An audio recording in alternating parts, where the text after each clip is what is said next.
Jeff Bezos.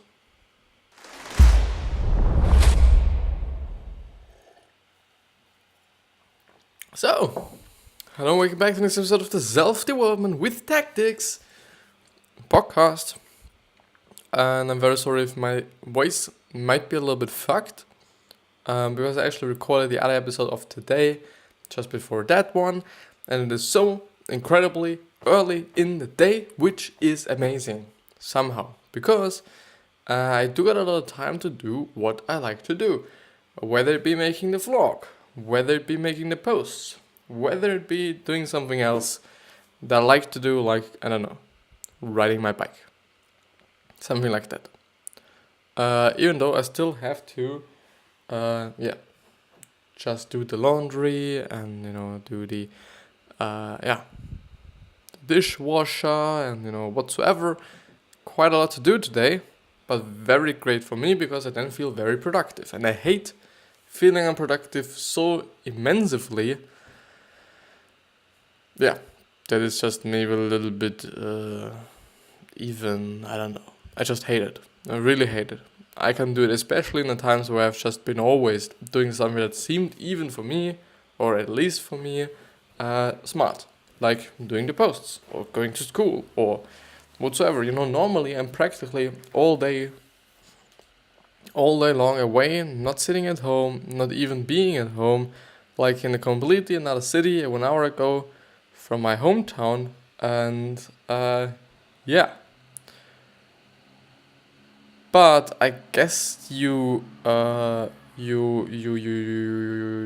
think and we are going ahead with Jeff Bezos and Amazon and how he did it and what is special about him and all these great things in the summary of the Everything store. Yeah. So, I do think, I don't know, I guess we have stopped at 1994 somehow, even though, or even if we have gone through this one before or in the other episode, which I do not actually think we have. We're still gonna go through it because somehow you need something like to quite understand where I am, where we are, and whatsoever. So 1994, Bezos has been running the options trading group and its third market business, an OTC exchange. Shaw recognizes the opportunity of the internet and appoints Bezos to research it. They meet for a few hours each week to brainstorm ideas, and Bezos researches their feasibility offline.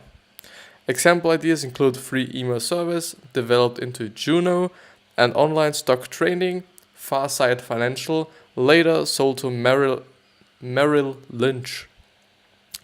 They also discussed the Everything store, an intermediary between customers and manufacturers that sells every type of product worldwide with unlimited shelf space on the web. Predictions of the future. Bezos envisions the ability to personalize the store to each shopper, giving it a huge advantage over brick and mortar retailers. He believes everyone would one day use the internet at high speeds. Customers could leave reviews of any product and a more credible version of mail order catalogs. Bezos investigates 20 possible product categories, including software, office supplies, apparel, music.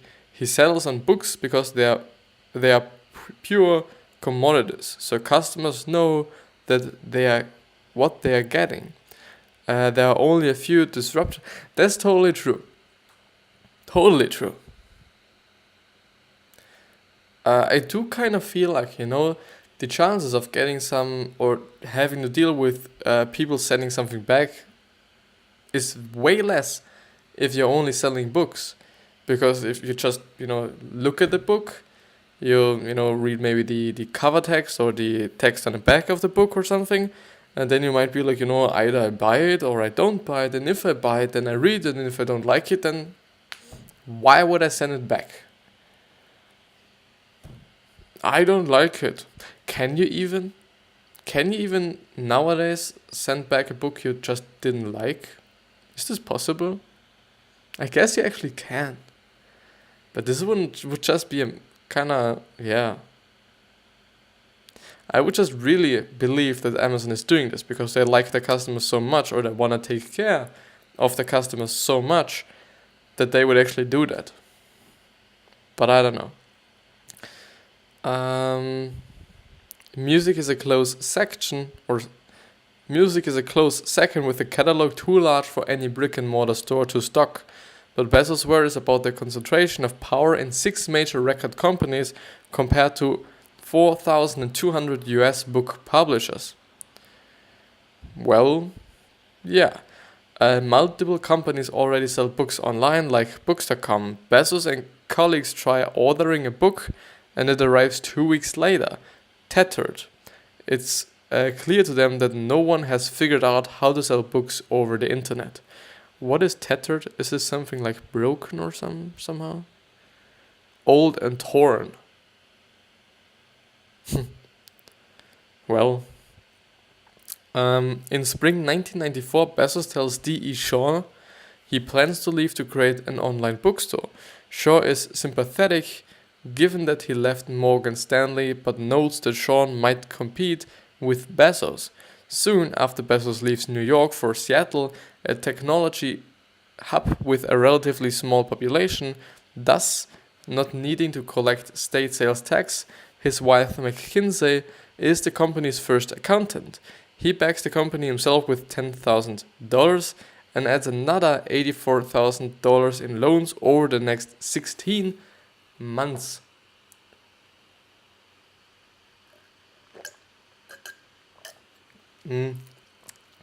Shel Capen from D.E. Shaw joins Bezos as the company's first employee and technical steward.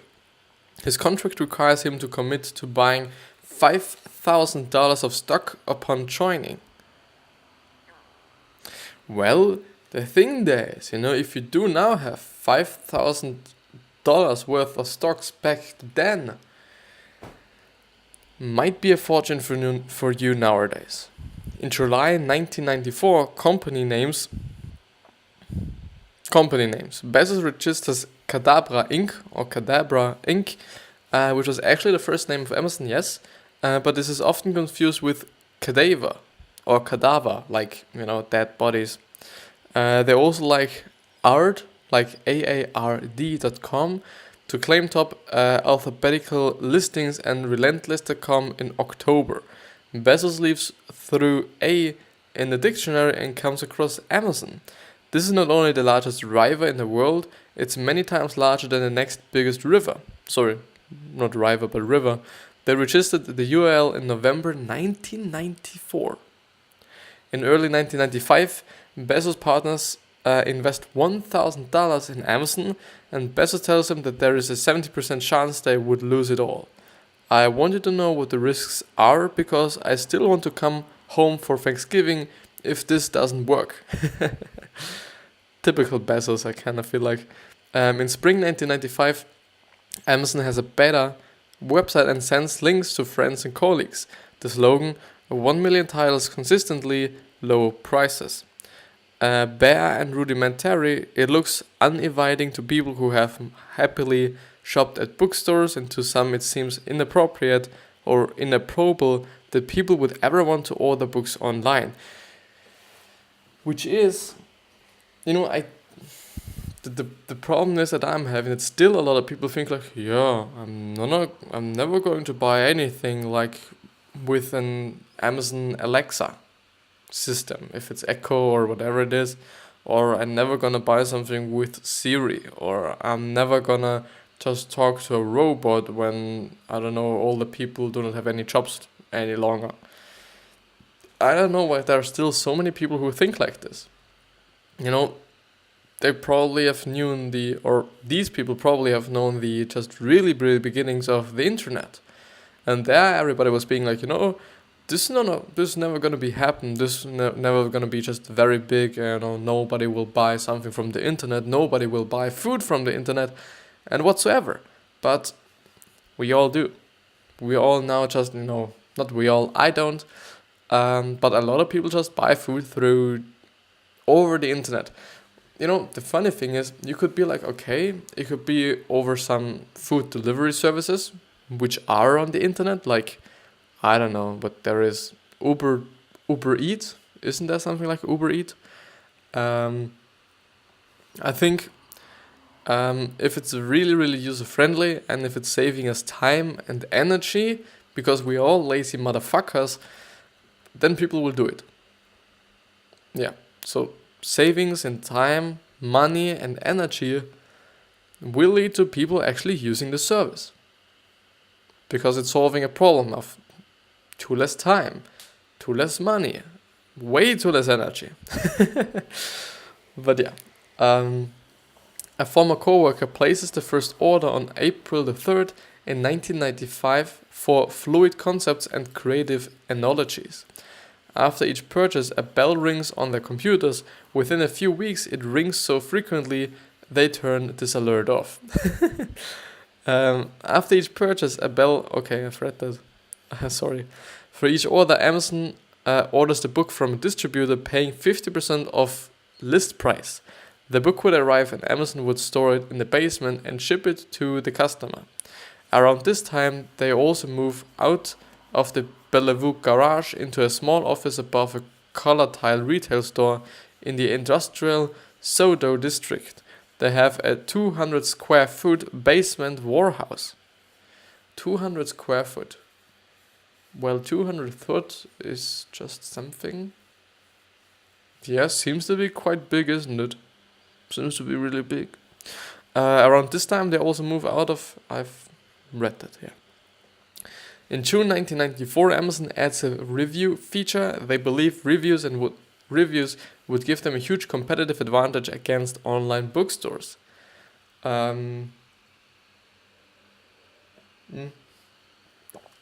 People really like to give their opinion on everything. If it's other people, if it's books, if it's, services. I really feel like people like to just tell their opinion just everybody they can. I don't know why. But yeah, some insect sting me, I think in the night. Or maybe yesterday. Because yesterday I was just outside with shorts. And in the woods, could be. But yeah. In 1995, Amazon goes live, public to all web users.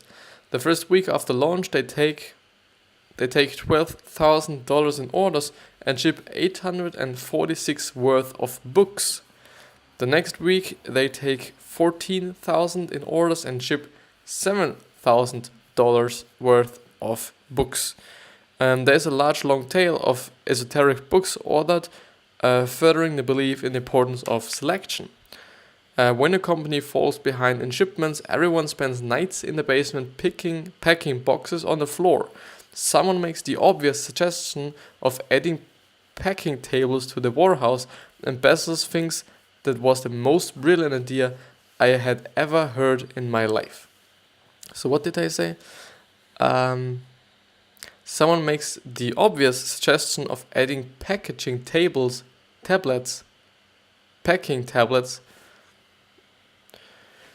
Don't know what this is actually. Packing tablets to the warehouse. Popularity begets chaos. Amazon makes out its line of credit and has no process to handle returns. Yeah. In summer 1995, Bezos wants to raise more money, seeking $1 million from investors, each contributing $50,000 at a valuation of $5 million. They have $139,000 in assets, $69,000 in cash, and had lost $52,000 in 1994 and are on track to lose $300,000 that year. Wow. Bezos projects $74 million in sales by 2000 if things go moderately well. Actual number $1.64 billion. He also predicts moderate profitability, actual $1.4 billion in loss. What the fuck?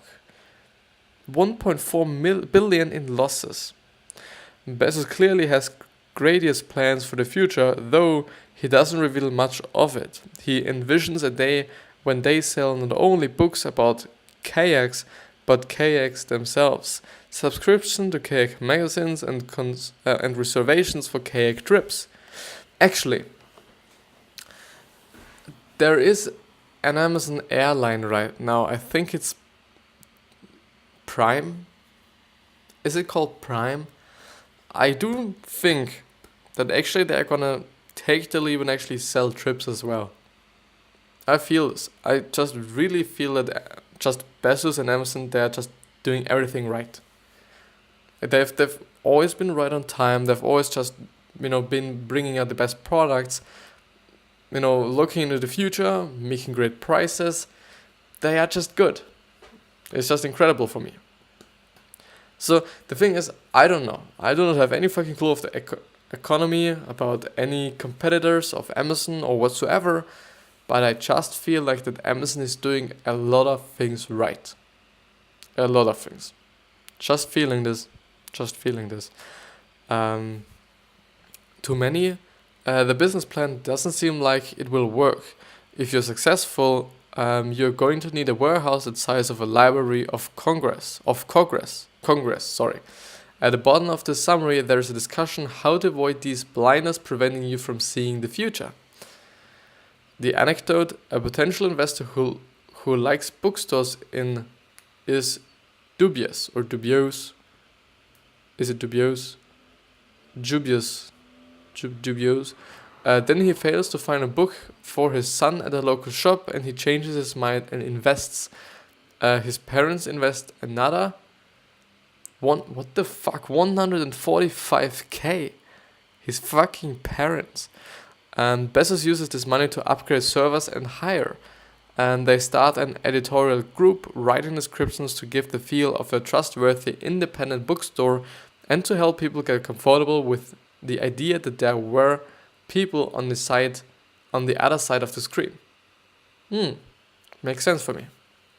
In August the 9th of 1995, Netscape Communication, IPOS, the stock jumps from 28 per share to 75 per share. In March 1996, Amazon moves to a larger building with a bigger warehouse and a few blocks away. At this point, revenues are growing 30 to 50% a month. In 1996, the Wall Street Journal features Amazon on its front page.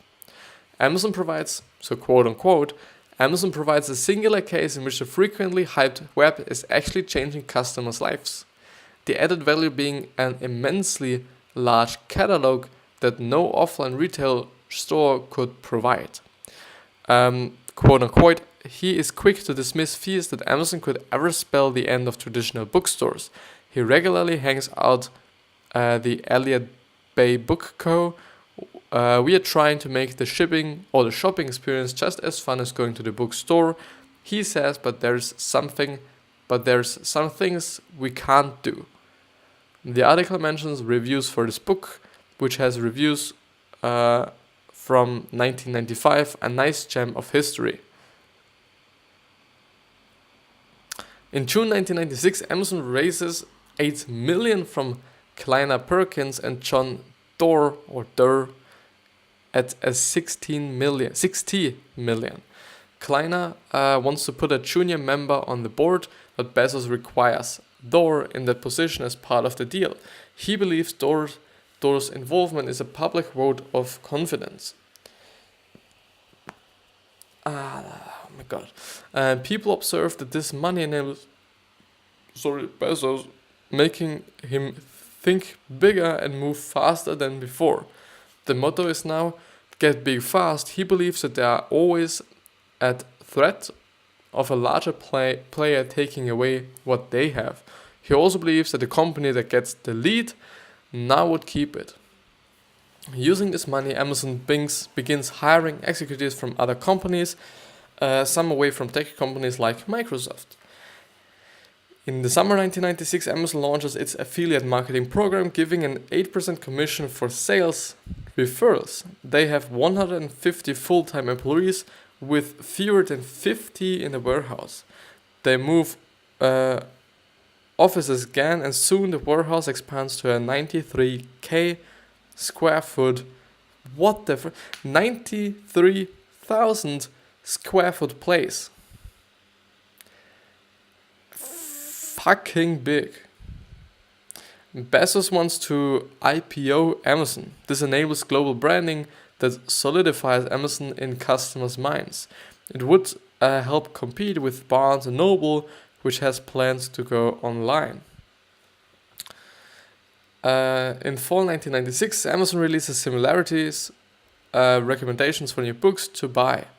It's based on previous order history and groups similar users together.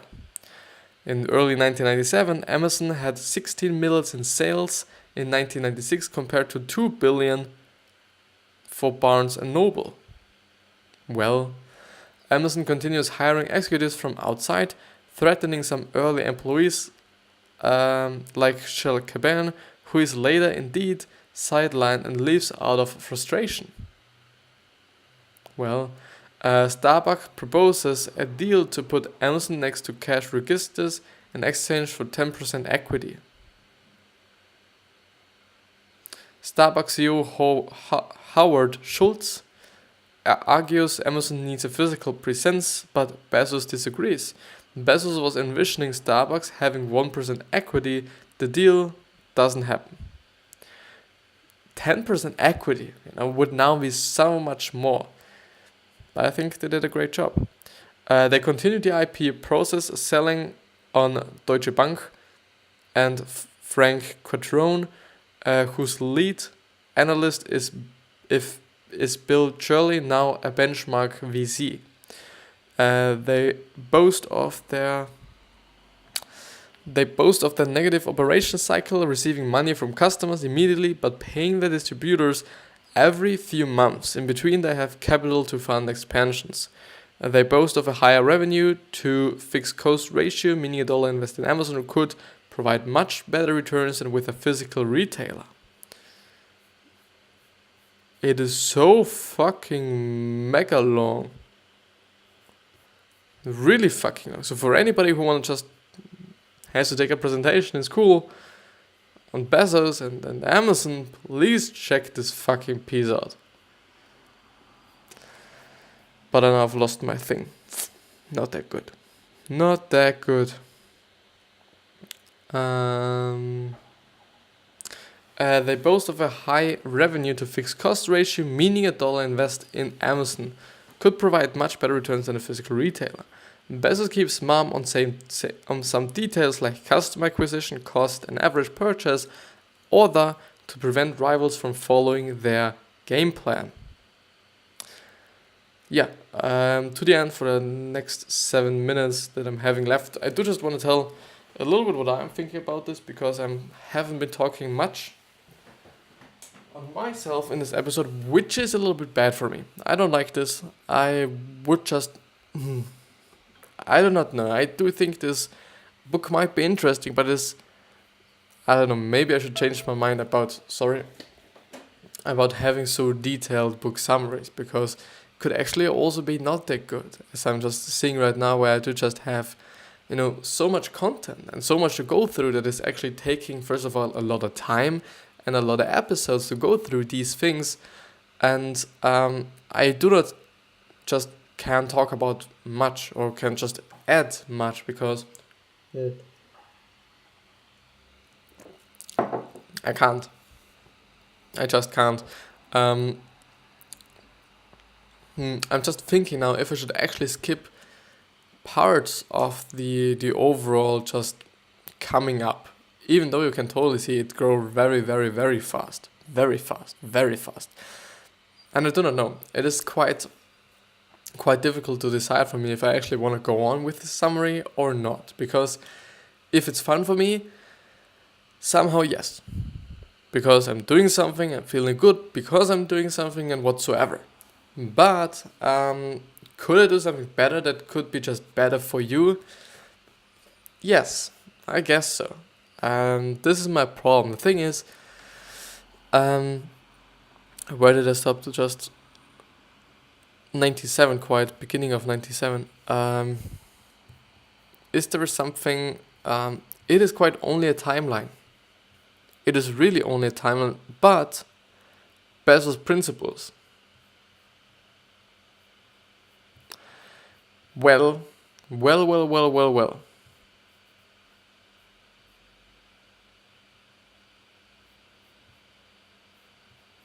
The thing is, I've just seen. My neck hurts. Oh God. Just seen that at the end there are some great things, great questions and great principles of Bezos, which might even maybe I'm.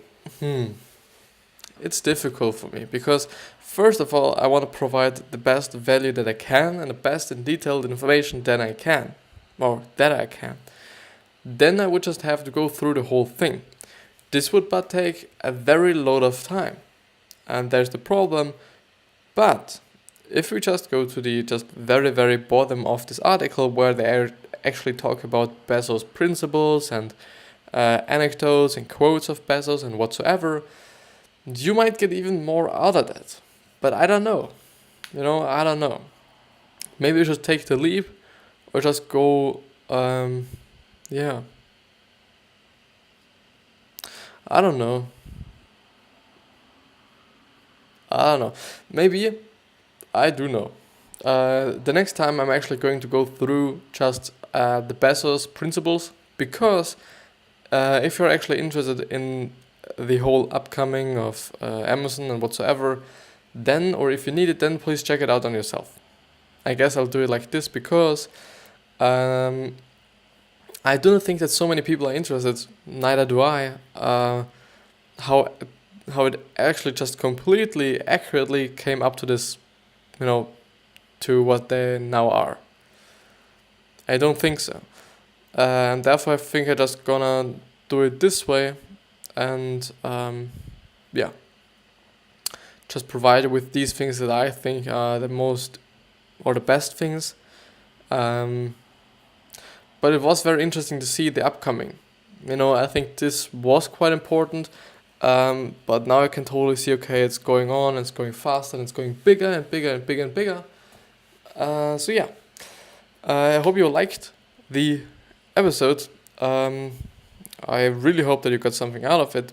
And do not forget thinking about your legacy and about how you're going to be remembered. And please give back to the people, whether they gave you something before or not, doesn't matter. Give just something back to the people or to the world or somehow because you live. Yeah. I still wish you the best health, wealth, happiness and success. And I'll see you the next time. Should I actually wait 1.5 minutes so that I actually get my 30 minutes done? Yes, I think so. I'm gonna talk a little bit now, just gonna do the laundry again. While I'm uploading the episodes, actually just, gonna do everything simultaneously so that I'm just the best and most time efficient that I can possibly, which is always great to do. Also when I'm just, going outside, doing whatever, just being very time efficient and doing things that I can, just simultaneously. Very good for me and also very good for you because just upload the episodes as fast as I can and as early as I can. It's actually 12 o'clock.